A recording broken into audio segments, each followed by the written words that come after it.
Hi, I'm Sam, and I was only 12 when I solved a murder. You see, my dad is the sheriff of our small town, and around here is a local hero.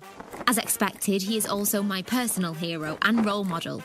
So, it's not a surprise to anyone that I want to be a cop just like him when I grow up. My mum doesn't appreciate it much, but she also doesn't much talk about it. For me, being a real-life cop has always been my fantasy.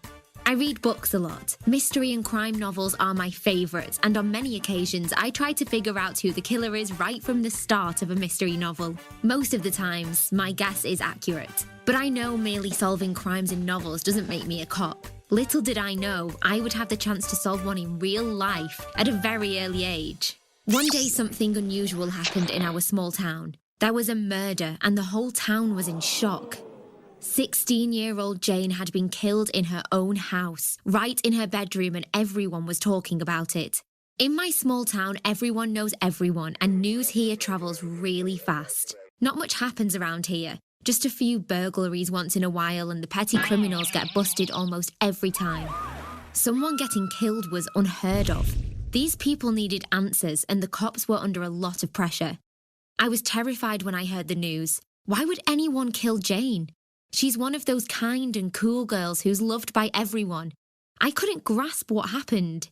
My dad was really confused about the murder. He had not had to investigate a murder for a very long time.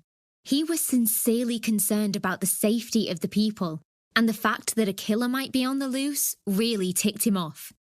My dad and his best friend, another cop at the police department, had been working on the case for some days. They have been digging for answers and clues to unravel the mystery, and they were getting really frantic because they couldn't find any hint. I knew how frustrating the situation was for my dad, but what I couldn't understand was what would a teenage girl do to deserve to be killed? I mean, what has she done that someone decided to take her life? Everyone in the town was tense, and the situation was pretty much the same in school as well.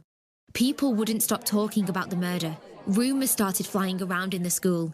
Dad says people are scared of things they don't understand, and when people get scared, they will always make up stories. With all the stories and rumours, I was getting more scared myself. What if the killer is never found and he kills again?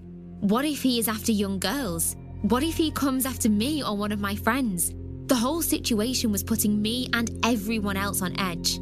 I wished my dad would just find the killer already. I knew he was trying his best. Every night he would spend hours on the front porch with his friend discussing the case and their findings so far. Dad has no issues with me hanging around, and I sometimes listen in on their conversation, but I rarely say anything. I got to learn a lot about the case this way. Dad's friend was convinced that the murder was a case of a burglary gone wrong. In their conversations, I overheard them say that the victim was killed with what they term a weapon of opportunity. She was bashed in the head with a table lamp, which meant whoever killed her hadn't really intended to because they had no weapon. But my dad said since the house bears no sign of being burgled, then whoever killed her had access to the house and must have been close to the victim and not just some random burglar. But who would have killed Jane? Her parents are always away on business, and on this particular night, she was alone as usual. She didn't have many friends too. In fact, she had just one close friend named Tori, and the cops don't think she could have done it either. Dad said Jane was supposed to go to a concert that night, but Tori told her she'll miss it. Wait a minute, a concert? Who goes to a concert without their best friend? Something is not adding up here. Wheels were turning in my small detective mind. This isn't one of your fancy novel stories, I told myself. This is real life. I decided to let the thoughts slide, but continued to listen to my dad's conversation with his friend anyways.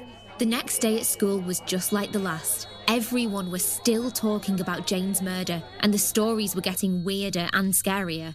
I started thinking more about it, wondering if there was any way I could help find the killer. Just like everyone else, the thought of a killer roaming the streets freely in our small town scared me, and I felt as responsible to find him. The next day, Dad's friend came over to go over the details of the murder like they usually do. This time, I was listening in on their conversation with rapt attention. Dad's friend insists on the burglary theory, but he can't prove anything is missing in the room. The girl's purse, phone, and other valuables were right there in the room where she was murdered, and none of those things had been stolen. With nothing missing, it's hard to conclude. For a moment, I let the little detective in me set to work. I think long and hard for a while, and come up with nothing. I searched for clues based on what I've heard so far, but still couldn't come up with anything. Heck, being a cop isn't easy. My head hurts already from thinking too much. Then, a thought crossed my mind. Maybe something is indeed missing, but the cops don't even know it yet. "Did you check the girl's closet?" I asked, cutting into their conversation. I know I shouldn't have done that, but the theory forming in my mind was simply too exciting to ignore. I wonder what my dad would think about me listening in on their conversation, or even cutting in the way I did. Dad and his friend looked at me confused, but he answered all the same. Yes, we did check the closet. Nothing seemed to be missing there. It was a jungle in there, Dad's friend says. Lots of bags and a few shoes. Did he just say a few shoes? Everyone at school knows Jane had tons of shoes. Where did all the shoes go? I zoned off for a moment and got excited. If shoes were missing, then a girl might be the thief and killer. And the closet suspect here is Tori. I was dazed for a minute. I couldn't tell exactly how I was feeling at that moment. While I was excited at the prospects of my discovery, I wasn't quite sure about telling my dad yet. What if I am wrong about this and Tori is innocent? I could get into a lot of trouble. What would Dad feel about me intruding into the investigation? The next day at school was torture. All around me, people were still talking about the murder. The mere fact that I might have the answer to the question everyone was asking made it listening to their conversations a lot harder. I have to do something about it. I decided to tell my dad about it. He shouldn't be too angry. I was only trying to help.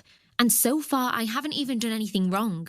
I think Tori might have killed her friend accidentally. I told my dad the moment I got a chance to speak to him after school. I went ahead to tell him my thoughts about the case. I knew both girls from school. The thing is, while Jane's parents are rich and she had everything, Tori's parents weren't. Jane had too much of everything, so much that Tori might have felt that if she stole a few of her friend's shoes and bags, she wouldn't even notice.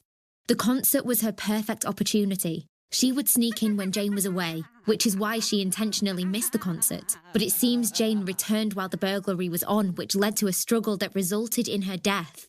Of course, my theory wasn't 100% accurate, but it was close enough to get the cops to take a closer look at Tori. She turned out to be guilty, just as I predicted. The cops had missed the major details because they were adults. None of them expected a girl missing a concert or a few missing shoes and bags to lead to a murder. Adults don't think those small things matter, but for teens, it is everything. My dad commended my contributions and said it helped them solve the entire case. I know he is proud of me. As for me, I felt really proud of myself too. Maybe I might indeed have a knack for solving mysteries after all, and might even grow up to become a detective in the future.